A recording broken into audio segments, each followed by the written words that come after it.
Bonsoir. Bonsoir. Merde. T'étouffes pas? Mais c'est... Il y avait trop de fumée. Oh, ouf, cough. Il y a eu une explosion. Une explosion. Bon, Oui. notre appartement est en train de brûler, mais dans l'urgence, Oui. on vous fait quand même une vidéo sur Star Wars The Last Jedi. Car l'entertainment, c'est notre priorité. Priorité. Exact. Et c'est Noël. Poète, je sais pas si on le voit le... T'as un beau pull de Noël en tout cas. Et du coup, on a vu quoi récemment? Bah je l'ai dit au début, Star Wars The Last Jedi. Mais tu l'as pas dit. Si, je l'ai dit, très rapidement. Sur Star Wars The Last Jedi. Oh, wow. Et si. Je suis tellement subrepticement. Ouais, c'est exceptionnel. Star Wars The Last Jedi. Le 8. Oui, le 8. C'est Alors Star Wars, exceptionnel. c'est quoi? On fait une petite rétrospective. Non, pas du tout. Directement, t'en as pensé quoi? J'en ai pensé beaucoup de bonnes choses. Alors, je mets un petit truc sans trop digresser en avant. C'est que j'ai jamais été un gros fan de Star Wars. Ouais, J'ai beaucoup pareillement. apprécié, mais genre, j'aime bien, mais sans plus. J'ai découvert avec le 1, 2, 3, qui à l'époque me plaisait et qui au final sont pas des excellents films. Ouais. Et ensuite, j'ai découvert le 4, 5, 6, qui sont de bons films, mais qui sont pour moi un peu Qui ennuyants. accuse un petit peu leur âge aussi en termes Voilà. de rythme, etc. Donc voilà, autant lui que moi, on n'a pas non plus bercé dans l'univers Star Wars, Exact. dans les livres, même dans les jeux. Enfin, on Carrément. apprécie, mais on n'a Sans pas plus. voilà, on n'a pas grandi avec. C'est pas quelque chose qui nous a, qui nous Qui nous a tient à cœur bercé plus qu'autre particulièrement. chose. Et du coup, quand Disney a racheté LucasArts, donc qui produit les films Star Wars, j'étais plutôt content de me dire Ouais. qu'ils allaient relancer l'univers. Ils ont fait le 7 il y a 2 ans, que j'avais C'était cool. apprécié, mais qui était un peu facile, un peu simple. On disait souvent qu'il ressemble au 4, c'est En vrai. même temps, il était dans une situation qui était très délicate. Oui, Et je pense que l'option de facilité qu'ils ont pris était la bonne. c'est vrai. Mais du coup, pour le 8, j'attendais quand même, parce qu'ils mettaient des choses en place dans le 7, j'attendais quand même quelque chose de... D'un peu couillu. Voilà, c'est exactement le mot que j'allais Qui sortir. te Le mot couillu. waouh, tu vois. C'est ça. Et Un peu ce que Empire Strikes Back était à l'époque, au 4. encore que. Mais oui. Oui, voilà, on voulait un... Voilà. Mais du coup, ils instauraient quelque chose à l'époque. Là, ils ont une grosse saga derrière. Oui, c'est plus délicat de... Voilà. Et du coup, pour moi, c'est amplement réussi. Alors même à froid, parce que ça fait 2 semaines qu'on a vu le film, Ouais. que j'ai vu le film qu'une seule fois, tu l'as vu 2 Ouais, fois. je l'ai vu 2 fois. Et même à froid, je continuerai à dire que c'est mon Star Wars préféré, dans le sens où j'ai apprécié comment ils ont rendu hommage vraiment à l'héritage Star Wars, tout en passant à autre chose. Ouais, tout en construisant vraiment- sa propre mythologie et C'est le sa film propre direction. transition, vraiment, le Exactement. Star Wars 8. Ils ont pris J.J. Abrams, donc un réalisateur vraiment de la sécurité pour le 7, qui remettait en place tout l'univers qu'on n'avait pas eu depuis des années. Tout en Et là- amenant aussi de nouvelles pistes. Voilà, et là Ryan Johnson donc réalise le 8, et il apporte quelque chose de complètement différent d'un point de vue la mise en scène. Enfin, on a été choqué par la couleur, le rouge Oui, notamment. ça se voit dans les trailers et même dans les affiches. Ouais. Rien que les affiches déjà donnaient C'était un nouveau. ton très différent. Le titre Star Wars était en rouge, alors Mhm. qu'il a toujours été en jaune. Enfin, c'est des petits détails comme ça. Mais rien que dans l'iconographie, c'est vrai que l'affiche du 7 prenait quelque chose de très safe avec une illustration Comme d'habitude. classique. Voilà. Alors que le 8 directement il tranchait un petit peu et ça nous plaisait pas Ça mal. nous plaisait, et du coup ça a été confirmé par le film. Yep. Sans rentrer dans les détails, en fait je trouve que le rythme est bon. Certains le trouvent un peu... Il y a, Voilà. sur le second visionnage, il y a des moments un peu longués. Je te rejoins, parce qu'après réflexion, c'est vrai qu'il y a des scènes qui m'ont paru peut-être un petit peu inutiles, mais C'est vrai que j'étais plus... sur le coup, le premier visionnage, on était vraiment tous les deux au taquet. Ouais, On a vraiment bien vécu le truc, donc c'est pour ça aussi que j'avais envie de prendre un second visionnage pour avoir une réaction un peu plus à froid. parce que justement, la première fois qu'on l'a vu, on était avec des amis qui, eux, ont eu un peu plus de recul. Yep, Et directement. qui, moi je pense, même si ils avaient des raisons de pas aimer certaines choses, mais moi je trouve qu'ils sont peut-être pas assez laissés bercer par... Ils ont eu des barrières plus factuelles alors que nous on est rentré directement dans le Ouais. délire. Et du coup, à la fin de ça, juste, vivement la suite. On va plus rentrer dans le détail, mais avant cela, qu'en as-tu pensé, toi? J'ai beaucoup aimé, comme tu le disais, dès le début le film nous a pris directement, enfin la première séquence même, Oui. directement dans des dogfights ultra maîtrisés en termes de mise en scène. Il y a toujours des soucis où la physique, l'espace dans Star Wars c'est pas le même espace que nous physiquement, hein, c'est acquis depuis des années. Ça fait du feu déjà de base, voilà. Oui. Donc voilà, il y a des petites histoires de gravité qui sont un peu bizarres, mais dans tous les cas, voilà, en termes de mise en scène, sur la mise en place des X-Wing, etc., en termes de vraiment d'assaut, il y a déjà une patte visuelle qui tranche. Le premier acte fait vraiment dans son iconographie écho à des séquences de Seconde Guerre mondiale, rien que le délire des bombardiers. C'est une guerre, quoi. Ouais, voilà, C'est assumé, et je trouve que c'est plus intéressant que juste du piou-piou-piou. Ouais, du piou-piou isolé ou de la politique. Il y a même on retrouve un délire très Battlestar Galactica avec le côté ils peuvent nous poursuivre en hyperespace. Mm. Mais après Enfin, en termes de mise en scène, etc., oui. J'ai vraiment adoré ce que le film a fait. Il y a quelques séquences qui m'ont vraiment bluffé. Quelques autres qui sont peut-être un peu limites, mais j'accepte, mais je comprends que ça gêne. Il y a des trucs un peu chelous, mais voilà, bon, perso, ça m'a pas dérangé. Et la seconde fois, bon, j'ai accepté, c'est quelque chose que tu viens d'accepter. Après, en termes de narration et de ce que ça raconte, le film est très intéressant parce qu'il est vraiment penché sur ses personnages. Et c'est quelque chose que le 7 faisait très bien, c'est instaurer des nouveaux personnages, que ce soit Poe, que ce soit Rey, que ce soit Finn. Alors l'arc de Finn est un peu en retrait dans le 8, là c'est une petite déception personnelle. Carrément. Je sais même pas s'il y a quelque chose à faire avec lui dans le 9. Ouais, je sais pas. Il y avait un moment où il a failli briller et puis en fait non. Bon, tant pis. C'est vrai que la partie narrative sur Rey et Kylo Ren sont très bien maîtrisées, et apportent beaucoup de profondeur aux deux personnages-là. Et de surprise aussi. À côté de ça, autant ces deux personnages-là avancent, autant l'histoire globale, à la fin du film, on est limite au même point. Enfin, bah non, parce qu'au final, dans la partie rébellion et First Order, il y a des choses qui se passent, mais au global, cette partie-là dans le film, ça dure quoi, 18 heures, même pas? Ouais, mais après justement, voilà, ils ont mis en parallèle l'histoire des héros et l'histoire, la partie guerre en fait. Oui, bien sûr. Et je trouve qu'en montrer plus, ça aurait été bizarre. Et d'autant qu'il se passe quelque chose d'important, c'est-à-dire que il se passe des choses, mais Kylo Ren, qui en évoluant arrive à atteindre un stade où il prend plus les choses en main. Du coup, je trouve que rien que ça fait avancer et ça met en place au taquet pour le 9. Donc oui, à ce niveau-là, mais par rapport à l'arc juste des rebelles. Alors ils sont poursuivis, ils attendent, ils savent pas trop quoi faire, ils balancent un plan, tu te dis pourquoi ils auraient pas pu faire ça avant. Il y a des séquences très, très jolies encore une fois. Mais à la fin, t'es en mode, tout ça pour ça. Et je me dis, dans le 9, ils peuvent pas reprendre juste après le 8, sinon t'as l'impression que la guerre elle a duré 2 semaines quoi. Ouais. Donc là, ça reprend juste après le Après, il y a, regarde, j'utilise à chaque fois les mêmes trucs, mais Dunkerque, ils repartent sur juste, tu sais, quelques heures, quelques... Ouais, mais parce que, enfin, Dunkerque, c'est pas un space opéra. Oui, je sais. Ça raconte l'histoire d'une bataille. Là, c'est l'histoire d'un conflit galactique. Ouais, je sais, mais un conflit galactique peut jouer sur une bataille. Ouais, mais disons que je serais pas contre l'idée que dans le 9... Regarde, non mais dans le 8, quand il y a un vaisseau, un particulier qui se fait détruire, ça joue des trucs. Quand dans une guerre médiévale, t'as un mec qui coupe la tête du roi, bah ça change des choses. Oui, bien sûr. Mais aussi pour les personnages, pour les voir évoluer sur le long terme, avec ce qui est instauré là, j'aimerais bien que le 5 commence sur une ellipse de 5-7 ans, tu vois. Le 9, ouais. Commence sur une ellipse de quelques années. Et qu'on voit vraiment les personnages au stade que ce film-là a amené. Ouais. I need someone to show me my place in all this.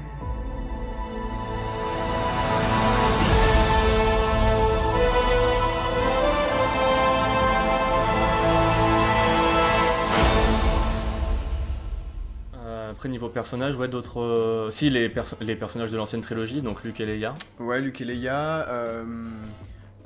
Aussi, moi je m'attendais vraiment pas. Alors Luke et Leia, qui sont ouf, surtout Luke. Ouais, Leia, Mark Hamill, vraiment surprenant. Ouais, qui était pas dans... Enfin, il m'a fait plaisir en fait. Je l'aime pas dans le 4, 5, 6, je l'aime pas du tout. Là, je l'ai trouvé exceptionnel. Leia, bon, il y a le côté Carrie Fisher. L'affect de Carrie Fisher. Quand on la voit, forcément, on fait... Surtout avec quelques trucs qui se passent pour son personnage. Oui, voilà, ça fait des petits le cœur et ça revient. Après, moi, ce que j'adore, c'est que je m'attendais vraiment, j'avais peur que les personnages de Rey et Kylo, parce que Finn, moi, je m'en suis désintéressé dès le 7. Il était rigolo, mais tu sentais que c'était pas son histoire. Voilà. Et en fait, Rey et Kylo, j'avais peur que ce soit un peu décevant. Et surtout dans leur issue, d'où ils viennent, pourquoi ils sont là, est-ce qu'il va se passer un truc dans leur choix du côté obscur, du côté clair. Et en fait... j'ai été agréablement surpris par plein de choses et voilà. Ça amenait beaucoup de choses, les personnages évoluaient et de manière intéressante. Ils avaient une backstory donc on se doutait, on se disait ça va peut-être être ça et en fait pas du tout. Mais genre tant mieux que ce soit comme ça. Et le film arrive à ne pas trop en dire tout en apportant assez de réponses, juste ce qu'il faut en fait pour mettre en valeur la lutte interne des personnages. Exact. Et c'est vraiment un film qui porte sur ces deux personnages là. C'est vraiment eux le cœur du film et du coup on l'espère de la trilogie, ça c'est le 9 qui confirmera. Mais ouais, pour revenir sur les anciens persos et sur Luke aussi, c'est quelque chose que tu m'avais dit en sortant de la salle et je suis assez d'accord là-dessus. Je trouve que c'est l'un des Star Wars, si ce n'est le Star Wars, qui parle le mieux de la Force et de toute cette mythologie mystique. Ouais, carrément. Parce que dans le 4, 5, 6, il y avait la Force, déjà il l'avait instauré. Mais il y avait un côté un peu manichéen. Oui, C'était un peu- les méchants voilà. et les gentils, les Sith et les Jedi. Voilà. Ah, il utilise la force des méchants, il utilise la force des gentils, et voilà. Alors que là, le film met vraiment en avant le fait que. Le côté équilibre. On spoil pas, voilà, mais l'équilibre. Que le fait que chacun d'entre nous puisse facilement être du côté obscur. Enfin, on a tous en nous On a tous une quelque chose de sensibilité Tennessee. de force. Johnny Hallyday. Ah là là, Johnny. Non mais ouais, Et le film, c'est un des messages forts du film du coup, ouais, vraiment que enfin dès le début, quand Rey fait son entraînement chez Luke, bon, c'est pas du gros spoil, juste Luke lui dit pour toi c'est quoi la force, elle fait c'est un pouvoir qu'utilisent les Jedi, il lui fait non. Tout ce que tu dis, La tout ce que tu viens de dire est faux. La La force, en force, gros, tout le monde là, c'est l'univers et il suffit juste d'avoir une affinité Et de la autour de maîtriser. soi pour la ressentir et ensuite Apprendre à la maîtriser. maîtriser. Ouais. Et à maîtriser cet équilibre entre côté obscur et côté lumineux. Et c'est quelque chose qu'on ressent aussi sur les personnages de Kylo et de Rey. Il n'y a pas ce manichisme de Kylo côté obscur, Rey côté lumineux. Il y a des moments où les deux, on les sent passer un Ouais. petit peu de l'autre côté. Et même ou- Luke. Ou avoir un juste milieu entre les deux, ou avoir cet équilibre. Et Luke aussi. Même ouais. Luke, c'est ça qui est exceptionnel. Alors qu'après, par exemple, le grand méchant Snoke, bah, il est méchant. Mais bon. Bah, c'est un Lord Sith, donc Voilà. forcément lui, au bout d'un moment. Voilà. Mais non, ça, c'est vachement agréable. Comment ils ont mis en avant la force. Et alors, ils ont passé des années à nous expliquer que c'était comme ça. Puis après, dans l'un, deux, trois, ils sont partis un peu en cours en disant que c'était Oui. biologique. Enfin, Après, il y a eu plein de trucs dans l'univers attendu qu'on n'a pas lu. Et, Ouais. Mais ouais, il y a. Enfin, à ce niveau-là, ça nous a vraiment très agréablement surpris. Et ça modernise aussi, mine de rien, cet L'univers. aspect mythologique et l'univers. Et surtout, ce que je trouve. Enfin, je connais plein de gens qui ne connaissent pas du tout Star Wars. Genre encore moins que. Et qui, du coup, l'apprécient encore moins que ce que moi je peux l'apprécier. Bon, on l'a vu avec des gens qui sont en foot ou qui l'ont découvert très récemment et qui ont vraiment beaucoup apprécié aussi le film. Non, mais surtout, je pense que même un novice de l'univers peut regarder ça comme un film. C'est un film indépendamment du reste. Forcément, il est plus intéressant d'avoir vu le 7. Oui, Vraiment, au si moins vous le voulez 7. regarder ça. Bah, parce que le 7 présente ces personnages. Là, les personnages, si tu les. Oui, T'as certes, aucune introduction. carrément. Mais du coup, je trouve que indépendamment de l'univers, de la saga, on va dire, du 1 au 6, ça se regarde vraiment très bien. Et je trouve que. Je sais pas, c'est vraiment. Ça se modernise. Et je Après, trouve que cet univers avait besoin de ça. Oui. De cet apport moderne. Après, Ils ont tenté le- dans le 1, 2, 3 et ils sont jetés dessus. Ouais. Et en fait, dans le 7, 8, pour l'instant, bah, c'est un sans faute, malgré quelques petits défauts. Après, tu parles de le voir indépendamment. Le film repose quand même aussi beaucoup sur l'iconographie, le côté Oui. légende de la Ouais. série. Et le film joue aussi d'un côté iconoclaste où il s'amuse Oui, un c'est-à-dire. petit peu déformer ou casser des codes ou des règles ou des choses bien établies dans Oui. la tête des fans et c'est ce qui fait Là, rager, ce qui fait notamment, polémique. la première fois, on voit Luke, ce qu'il fait. Voilà, même. Ça pète un petit peu tout ce que. Alors, surtout, voilà, c'est comme tu Il y a un dis. côté un peu de désamorçage, mais qui en même temps fait sens par rapport au personnage et au propos du film. C'est pas du désamorçage simple comme on peut voir dans du Marvel. C'est du. Enfin, évidemment, il y a un côté un peu rigolo. Oui, tu parles de. Oui, là, tu parles d'humour, ouais. Ouais, mais c'est quelque chose qui fait sens au final. Ouais, moi, je suis d'accord, mais je partais plus dans le délire, des fois, quand. Dans la mise en scène, dans ce que Mhm. font les acteurs, il y a un côté où ils se foutent un petit peu de la gueule des théories de fans qui ont tourné pendant des années, Oui. dans lesquelles j'ai plongé même pendant. Enfin, des années. Oui, bien pendant sûr. 2 ans. Bah, ça évite de céder à la facilité aussi, quelque Ouais, part, et en c'est- jetant mais ça. c'est et- bien fait. Oui. C'est que des fois, quand C'est pas non on attend plus, d'un film qui parte vers là et qui va vers là, on se dit ah ouais. Ouais, voilà. Alors que là, il va à l'opposé, mais c'est bien fait, donc.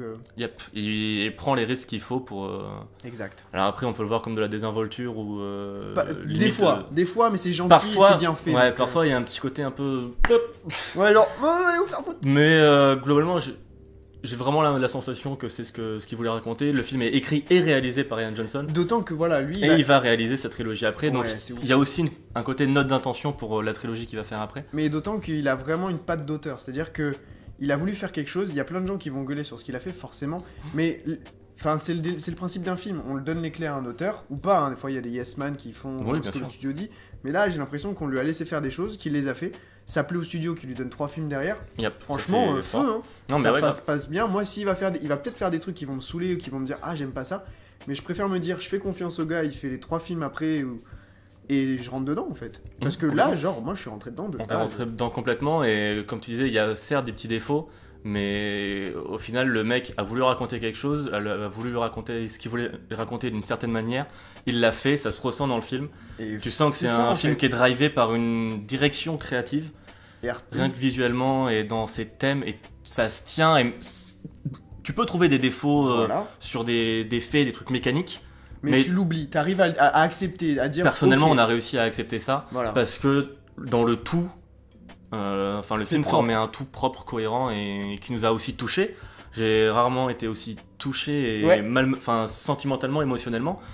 J'ai pris vraiment un roller coaster. Je sais pas pourquoi. Bon, je fais ça. après, Carrie Fisher. Hein. Oui, il y a ça aussi qui rentrait en compte, mais même dans tout ce qui se passait par rapport aux différents personnages, dans une rythmique aussi assez haletante malgré quelques lourdeurs. Enfin, ouais, il y a eu des moments où, putain, ouais. C'est parce que justement, J.J. Abrams avait bien amorcé les personnages et l'histoire sur le set. Du coup, là, on était en mode, putain, on était dans l'attente. Ouais, c'est le payoff de ce qui a été setup Voilà. il y a 2 ans, quoi. Et souvent, l'attente amène de la déception, pour ces gros blockbusters comme ça. Et là, pour une fois, ce qui est surprenant, ben, on a été agréablement surpris Mais et d'autant que- ému. Pour le coup, Et c'est cool. quand je suis sorti du set il y a 2 ans, je me disais, ok, il va vraiment falloir que le 8 se sorte les doigts et sorte un truc qui tape. Ouais. Et quand là, je suis sorti du 8, je me suis dit, ok, c'est exactement ça que je voulais en fait. Donc, Exact. bien On joué. est sorti satisfait. Du coup, Bien. Ouais. franchement, allez le voir. Et c'est vraiment un très bon moment. Ça dure 2h30, c'est le plus long Star Wars. On Mais- sent quelques longueurs, mine de rien. Ouais. Enfin, il y a surtout Ça, je te crois sur un parole parce arc que je l'ai vu qu'une narratif fois. qui- mais- Après, j'ai quand même passé un très bon moment la deuxième fois, mais ouais. J'étais un peu moins aveuglé par la découverte. D'autant qu'on l'a découvert en IMAX 3D, Ah oui. donc ça tuait la gueule. D'ailleurs, je 17 € la trouve. place. Ouais. Si vraiment vous voulez juste aller voir le film, Après, pas mal de retours et disent que la 3D sublime bien le film. Et pour l'avoir vu après en 2D, je pense être assez d'accord. D'accord. Il y a quelques effets qui rendent beaucoup moins bien en 2D. peut-être pas Non, la IMAX peut-être pas. peut-être pas IMAX. Mais ouais, si vous pouvez le voir en 3D, tentez. Apparemment, ça le met bien en valeur, d'autant que le film est très beau. Oui. Voilà. Voilà. J'ai pas pensé à un système à une notation stupide, donc vas-y, donne-moi une note. Je donne 6 Qui-Gon sur 8. Ok. Pour moi, ça sera du sable. Parce qu'il m'a. Oh. Je vais manger ce... Et d'ailleurs, rapidement, à la fin de la dernière vidéo, on avait dit qu'on vous parlerait d'un film français. C'était pour parler de Oui. Au revoir là-haut d'Albert Dupontel. On n'a J'ai pas eu le temps de faire une vidéo, mais allez le voir parce que c'est bien. Ouais. Et du coup, la prochaine vidéo, ce sera sur... Le meurtre de l'Orient Express. Non, Si, s'il te plaît. les tuches 3. Non, La petite famille. non, le meurtre de l'Orient... Oh